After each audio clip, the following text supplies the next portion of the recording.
सत श्री अकाल दोस्तों, welcome to the episode 3 of the fat loss series. Last video में हमने बात करी थी क्या होनी चाहिए हमारी एक रियलिस्टिक टाइम एक्सपेक्टेशंस हमारी वेट लॉस जर्नी के दौरान, जहां हमने जाना था कि कितना वेट लॉस हेल्दी होता है, जहां कि हम सिर्फ फैट लॉस कर रहे हो अपने मसल को प्रिजर्व करते हुए। आज की वीडियो में हम बात करेंगे कि कैसे हमें अपनी कैलोरीज डिसाइड करनी है, कैसे हमें अपने मैक्रोस डिसाइड करने हैं, कैसे उन्हें डिस्ट्रीब्यूट करना है और कैसे प्रैक्टिकली इन सब चीज़ों को यूज़ करना है। नोट्स बनाने के लिए तैयार हो जाए क्योंकि आज की वीडियो डिटेल में और थोड़ी लंबी होगी।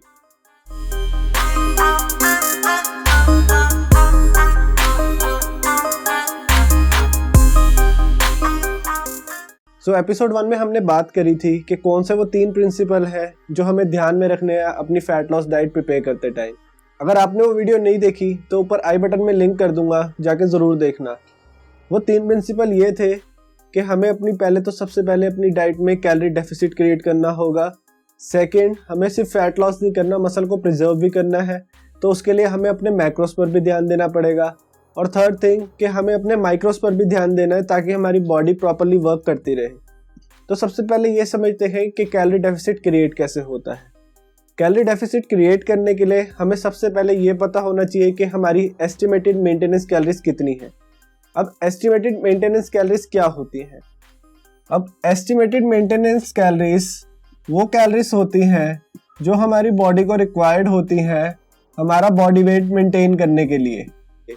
मतलब कि इतनी कैलोरीज हमारी बॉडी कंज्यूम करे कि हमारा जो वेट है वो फ्लक्चुएट ना करे, वो वेट एक स्टेबल होके रहे। मतलब अगर 70 केजीज के हैं तो हम 70 केजीज पे ही रहे। ये एस्टिमेटेड मेंटेनेंस कैलोरीज निकालने के 3 तरीके होते हैं, ठीक है। पहला तरीका होता है कि हम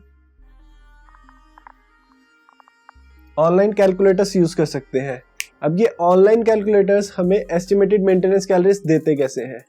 ऑनलाइन कैलकुलेटर्स में अलग अलग फॉर्मूला यूज करके, अलग अलग इक्वेशंस यूज करके ना एक आपको एस्टिमेटेड कैलोरीज बताई जाती है कि कितनी आपकी एस्टिमेटेड मेंटेनेंस कैलोरीज होगी। इसमें आप अपना बॉडी का डाटा डालते हैं, जैसे एज हो गया, आपकी हाइट होगी, आपका वेट हो गया। कई फॉर्मूलास अलग होते हैं जिनमें आपकी बॉडी फैट परसेंटेज भी मांगेंगे, कईयों में आपकी वेस्ट मेजरमेंट्स वगैरह भी मांगते हैं। तो इसके अकॉर्डिंगली वो आपको एक फॉर्मूले पे अपनी सारी वैल्यूज डाल के एक एस्टिमेटेड मेंटेनेंस कैलोरीज दे देगा। अब ये जो एस्टिमेटेड मेंटेनेंस कैलोरीज होती है ना, ये बहुत ज़्यादा वेरी कर सकती हैं। मतलब कि कईयों के लिए ये एग्जैक्ट भी हो सकती है, कईयों के लिए 100-200 ऊपर नीचे भी हो सकती है, कईयों के लिए बहुत ज़्यादा भी हो सकती है। तो उसके लिए आपको इस मेंटेनेंस कैलोरीज को अप्लाई करना है अपनी डाइट पे, अपनी डाइट कैलकुलेट करनी है इसके हिसाब से। और उसके बाद देखना है कि इसी मेंटेनेंस कैलोरीज पर अगर आप अपनी एक्टिविटी सब सेम रख रहे हैं, जो आपने मेंटेनेंस कैलोरीज निकालते टाइम डिसाइड करी थी कि मेरा यही है, मैं इतने स्टेप्स चलता हूँ, इतना सारे फैक्टर सेम है, अगर फिर भी ये वेरी करता है, मान लीजिए आपने सेम रखा लेकिन आपका वेट बढ़ रहा है, तो उसका मतलब ये होगा कि जो इस फॉर्मूले ने, जो इस इक्वेशन ने आपको आपकी एस्टिमेटेड मेंटेनेंस कैलोरीज निकाल के दिए हैं वो आपकी एक्चुअल मेंटेनेंस कैलोरीज से ज़्यादा है। अगर ज़्यादा है तभी हमारा वेट बढ़ेगा। सेम केस आता है अगर ऑपोजिट आ जाए, मतलब हमारा वेट गिर रहा है उस पर और हमारी एक्टिविटी भी सब सेम है, तो उस केस में ये होगा कि जो आपकी एस्टिमेटेड मेंटेनेंस कैलोरीज निकाल के दी होंगी इस कैलकुलेटर ने, वो आपकी एक्चुअल मेंटेनेंस कैलोरीज से कम होंगी। इसी करके आपका वेट गिर रहा है। अब दूसरा तरीका क्या आता है हमारे पास? दूसरा तरीका आता है, एक सिंपल सा फॉर्मूला होता है। अगर आपको इतनी मेहनत नहीं करनी कि कैलकुलेटर्स पे अपनी वैल्यूज डालो और बार बार चेक करो, तो एक सिंपल सा मेथड होता है जो आप मोस्ट ऑफ द मतलब 70% से 80% लोग जो मतलब अपनी बॉडी को शेप में लाना चाहते हैं वो यूज़ कर सकते हैं। वो होता है आपका बॉडी वेट, जो भी आपका बॉडी वेट है केजीज में, उसको आप मल्टीप्लाई कर दीजिए 2.2 से, ठीक है। ये पाउंड में आपका वेट आ जाएगा। और फिर उसको मल्टीप्लाई कर दीजिए एक फैक्टर से, ठीक है, उसको मल्टीप्लाई कर दीजिए एक फैक्टर से। अब ये फैक्टर क्या होता है? फैक्टर एक रेंज होती है 13 से 18 के बीच में, ठीक है। कि 13 से 8 के बीच में एक नंबर होता है। अब इस नंबर को लेते कैसे है, मतलब पता कैसे लगेगा कौन सा नंबर किसके लिए लेना है, 13 किसके लिए लेना है, 18 किसके लिए लेना है? तो ये ऐसे मान लीजिए, ये हमने ऐसे लिख देगा 13, 14, 15, 16, 17, 18, ठीक है। अब जो 13 नंबर होगा ना, मतलब कि एक्टिविटी लेवल, ठीक है, एक्टिविटी लेवल मान लीजिए कि जो नीचे सबसे बॉटम में होगा, जैसे जिसका 18 होगा, जिसने 18 लेना है, उसका एक्टिविटी लेवल काफी हाई होगा। ठीक है, यहाँ पे मैं लिख देता हूं। ठीक है, ये एक्टिविटी का ग्राफ हो। ठीक है, 18 होगा उनके लिए जिनका बहुत ही ज्यादा हाई होगा, और 13 उनके लिए जो बहुत ज्यादा लो होगा। इसको आप ऐसे भी कर सकते हो कि जैसे 13 वो लोग ले सकते हैं जो बहुत ज्यादा सेडेंटरी है, मतलब जिनके दिन के 3000 स्टेप्स भी नहीं होते, वो ले सकते हैं। और 18 वो ले सकते हैं जिनके दिन के कम से कम 15-16 हजार स्टेप्स हो जाते हैं, मतलब वो हाईली एक्टिव रहते हैं। दूसरा आता है, एक और हम सिनेरियो ले सकते हैं बॉडी फैट परसेंट के हिसाब से। जो बंदा जितना ज्यादा ओबीस होगा वो उतना 13 की रेंज में रहेगा, और जो बंदा जितना ही ज्यादा लीन होगा वो उतना 18 की रेंज में ले सकता है। ठीक है, अब ये फैक्टर लेके आप एक अपनी एस्टिमेटेड मेंटेनेंस कैलोरीज निकाल सकते हैं। सबसे सिंपल वे यही होता है कि जिसमें आप अपनी मतलब कैलकुलेशन नॉर्मल करके 2 मिनट लगता है, कोई आपको इंटरनेट कैलकुलेटर खोल के जरूरत नहीं है कि उसमें आप अपनी डाटा डालो, अपने वेट चेक करो, ये करो वो करो। ठीक है, अब थर्ड एक और चीज आती है। थर्ड वे होता है जिसको हम कहते हैं डाइटरी कॉल। अब डाइटरी कॉल होता क्या है? डाइटरी कॉल ये मोस्टली जो प्रोफेशनल एथलीट्स होते हैं, जब वो अपनी मतलब स्टेज पे जा रहे, कंपटीशन खेलने के लिए जा रहे होते हैं, तो ये मोस्टली तब वो करते हैं।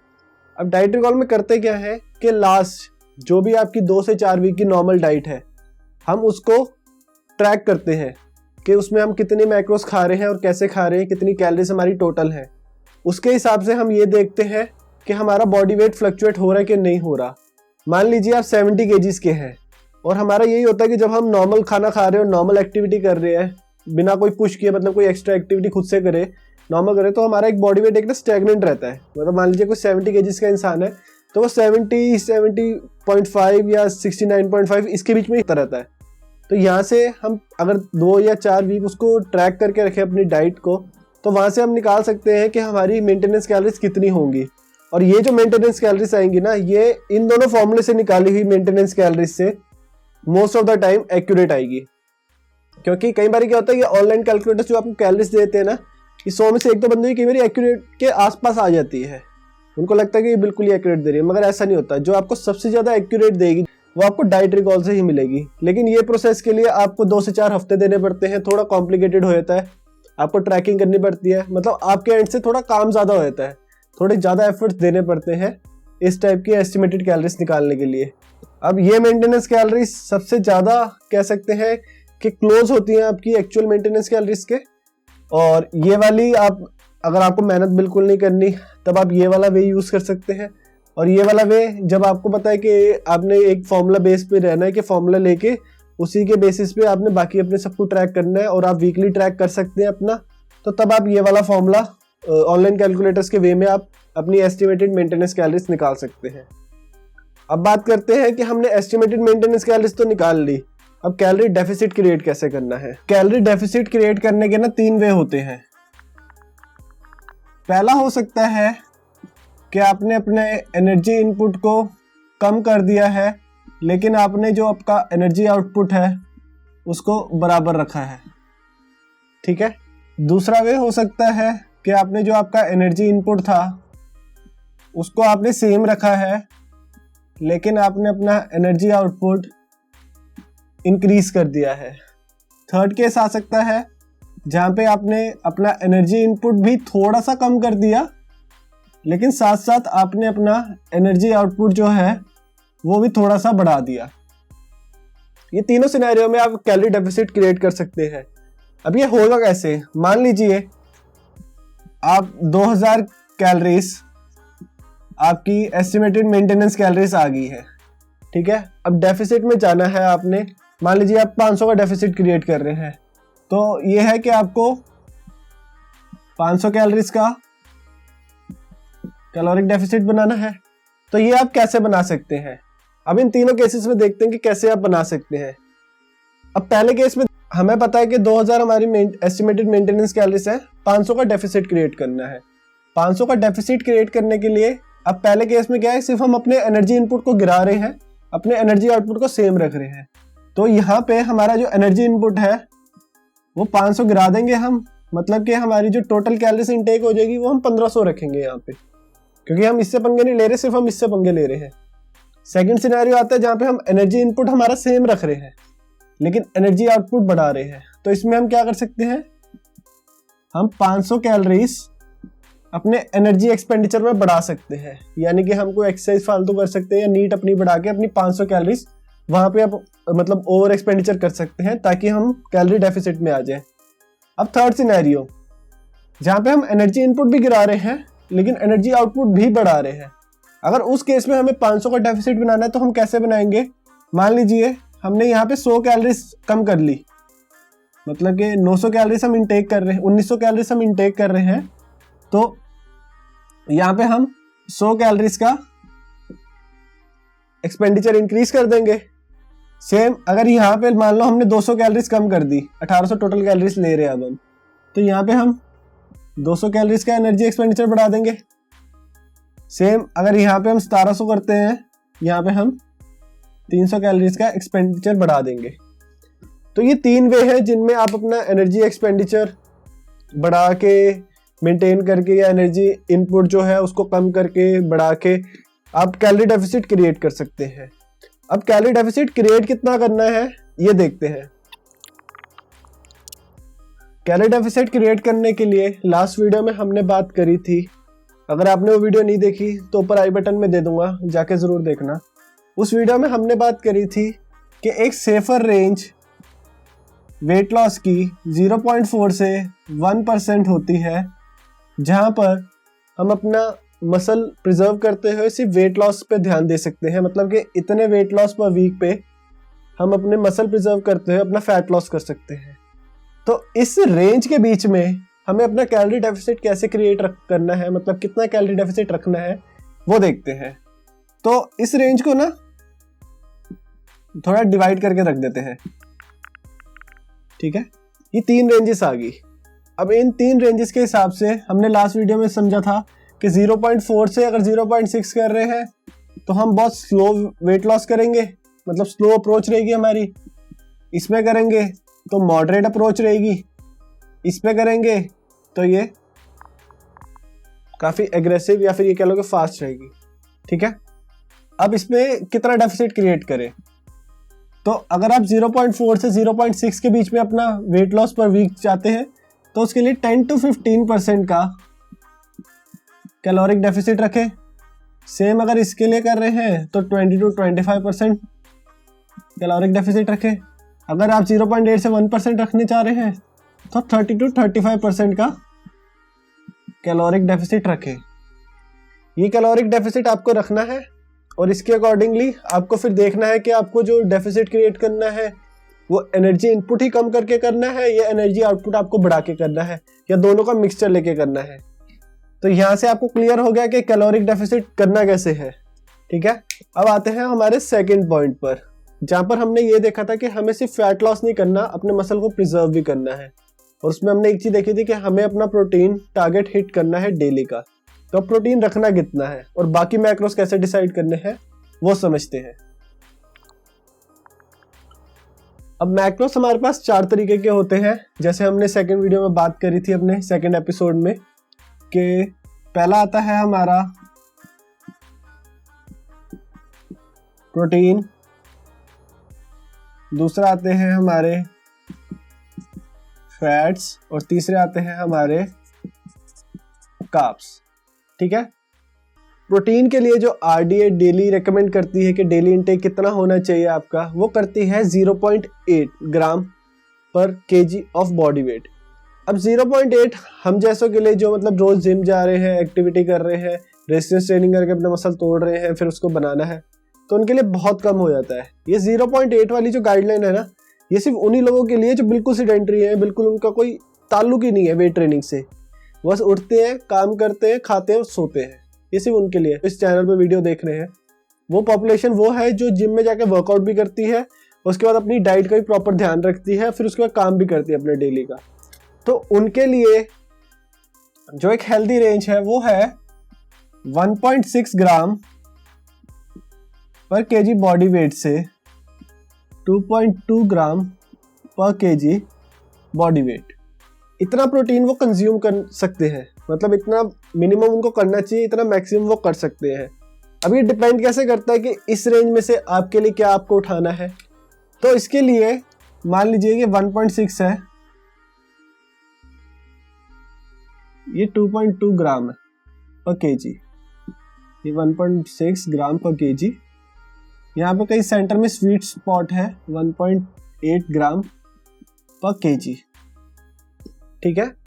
अब जो लोग बिल्कुल ही बिगिनर है, मतलब अभी जिम उन्होंने स्टार्ट किया है, उनको मतलब पहले उनको कोई रेजिस्टेंस ट्रेनिंग का कोई एक्सपीरियंस नहीं था, उन्होंने अभी स्टार्ट करा है,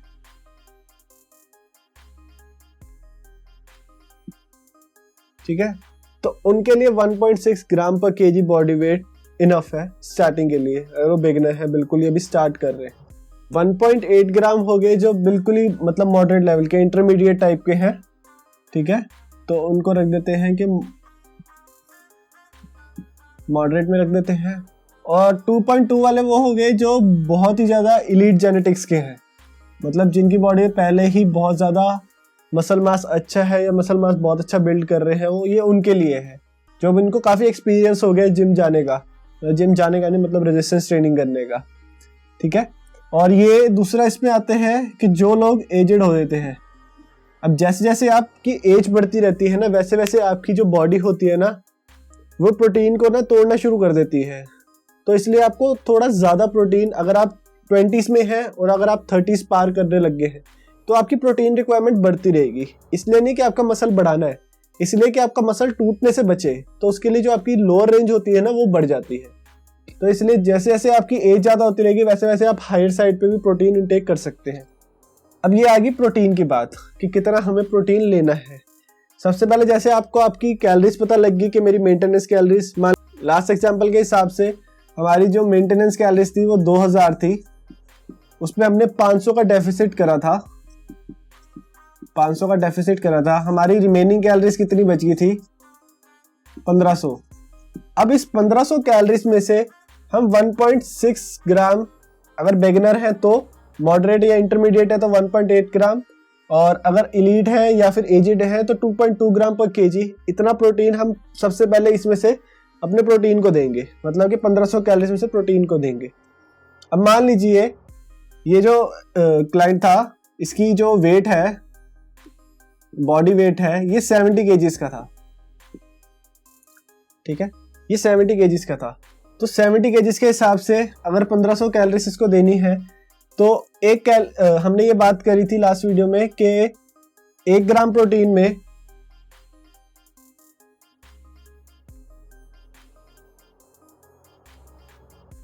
4 कैलोरीज होती हैं। मान लें कि 1 ग्राम प्रोटीन में, इसमें अगर हमारी 4 कैलोरीज होती है, इसमें हमने बताया था कि 9 कैलोरीज होती है, इसमें 4 कैलोरीज होती हैं। तो अगर 1.6 ग्राम पर केजी इतनी उसको अपने प्रोटीन में देनी है, तो 1.6 के हिसाब से अगर हम लें तो 1.6 ग्राम पर केजी, ठीक है, केजी कितने? 70 केजी, तो इसको अगर 70 से मल्टीप्लाई करें, 112 ग्राम प्रोटीन इसने लेना है, ठीक है। अब अगर 112 ग्राम प्रोटीन इसने लेना है तो 112 को अगर 4 से मल्टीप्लाई कर दें हम, तो 448, मतलब कि 448 कैलोरीज हम प्रोटीन से लेंगे, ठीक है। ये अगर माइनस कर दें तो हमारा आ जाएगा, ठीक है। फिर ये हमारी रिमेनिंग कैलोरीज बच गई, हमने इतनी कैलोरीज प्रोटीन से इसको दे दी। अगर ये 1.6 के हिसाब से ले रहा है तो हमने 448 कैलोरीज इसको दे दी, ठीक है। अब उसके बाद जो बाकी कैलोरीज बची हैं, इसको कैसे डिस्ट्रीब्यूट करना है, ठीक है। हमारा प्रोटीन का सारा ये फंडा हो गया क्लियर। अब फैट्स के लिए anywhere between 20 to 40% of total caloric budget, मतलब कि हमें अपनी पूरी ओवरऑल जितनी भी हमारी कैलोरीज थी, जैसे यहाँ पे हमारी 1500 कैलोरीज थी डेफिसिट क्रिएट करने के बाद, डेफिसिट क्रिएट करने 1500 कैलोरीज हम कंज्यूम कर रहे थे, तो 1500 कैलोरीज का 20% या 40%, इसके बीच में जो भी रेंज, इस रेंज के बीच में कोई भी एक परसेंटेज आप लेके वो आप फैट अपने उसको दे सकते हो। अब मान लीजिए 1500 कैलोरीज है, तो 1500 कैलोरीज के हिसाब से 20% हो गया हमारी 300 कैलोरीज, और ये हो गया हमारी 600 कैलोरीज। मतलब इस रेंज के बीच में हम अपने कैलोरीज दे सकते हैं फैट्स को, ठीक है। Minimum 20%, maximum 40%। अब इंडस्ट्री में बहुत सी मिथ है, या फिर ये कह लो कि डाइट को लेकर बहुत ही ज्यादा ना कंफ्यूजन क्रिएट कर रखी है कि high fat low carb diet आपका ज्यादा फैट लॉस करेगी instead of high carb low fat diet. तो इसके लिए ना एक चीज समझते हैं कि रिसर्चेस ने ना थोड़ा साफ बता रखा है कि फैट लॉस अगर आप कैलोरी डेफिसिट में हो, कैलोरी डेफिसिट में होने के बाद आप चाहे हाई फैट लो कार्ब लो या हाई कार्ब लो फैट लो, आपका फैट लॉस सेम होगा। ये हो सकता है कि लो कार्ब हाई फैट वाली डाइट में आप स्टार्टिंग में थोड़ा वाटर वेट लूज करें, जिसके करके आपकी बॉडी का वेट लॉस पहले इनिशियल स्टेजेस पे थोड़ा ज्यादा हो, लेकिन अगर ओवरऑल उनको एक लंबे पीरियड ड्यूरेशन के बीच में देखें तो उसमें वो सेम ही फैट लॉस करेंगे। अब हाई कार्ब लो फैट या low carb high fat diet कैसे आप डिसाइड करें किसके लिए लेनी है। अब ये जो हाई फैट और लो कार्ब वाली डाइट होती है ना, ये अगर आप टाइप 2 डायबिटीज के पेशेंट है या वुमेन में अगर आप पीसीओडी है आपको, ये आप तब ले सकते हैं, ये आपके लिए तब बहुत ज़्यादा बेनिफिशियल है। अब हाई कार्ब और लो फैट किसके लिए बढ़िया है?